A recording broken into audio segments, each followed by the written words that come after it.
এইটা একটা বোরকা।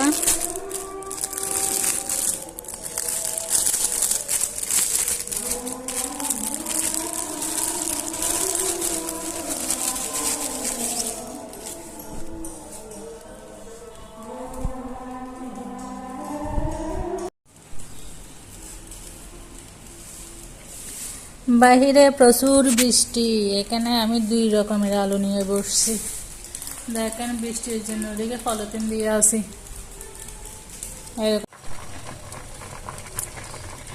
এইভাবে কেন আলু পুরো সিদ্ধ করতে দিয়েছি ডিমের সাথে।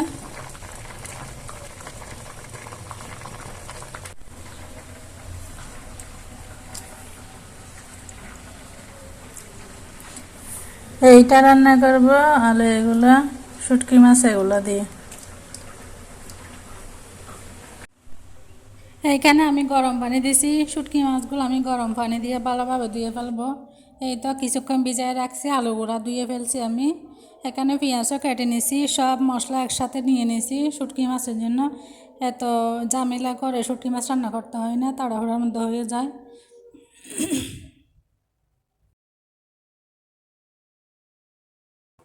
এই তো শুটকি মাছ কষানো হয়ে গেছে, তেল উপরে উঠে আসছে। এখন পানি দিয়ে দিব যতটুকু আমি প্রয়োজন ততটুকু পানি দিব। আমি একজন মানুষ, আমার একটু শুটকি তরকারি পাতলা পাতলা ঝোল করে খাইতে ভালো লাগে। এইখানে আলুগুলো আমি ভর্তা করে আলুর ডাল রান্না করব ডিম দিয়ে, এই জন্য এইভাবে সিদ্ধ করতে দিয়েছিলাম।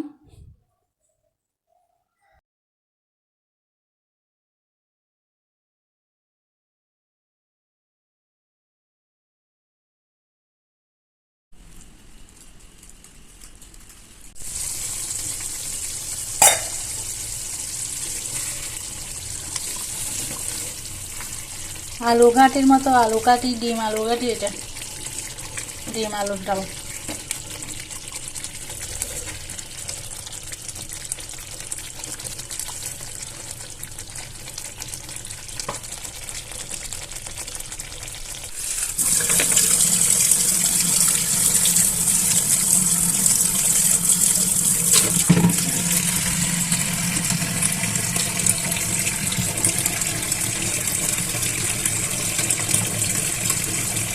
বাস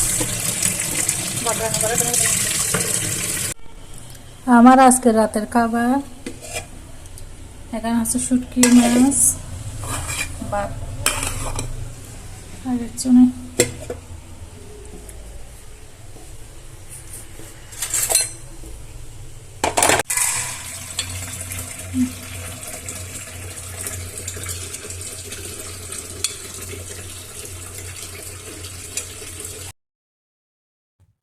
শুটকি তরকারি দিয়ে এখন আমি ভাত খাবো।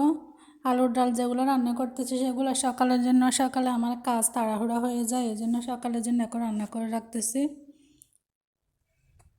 আমি এমনিতেও খাইতাম না, আমার শুটকি মাছ এমন ভালো লাগে রাতের বেলা। এখানে ডিম দিয়ে আলু রান্না হয়ে গেছে।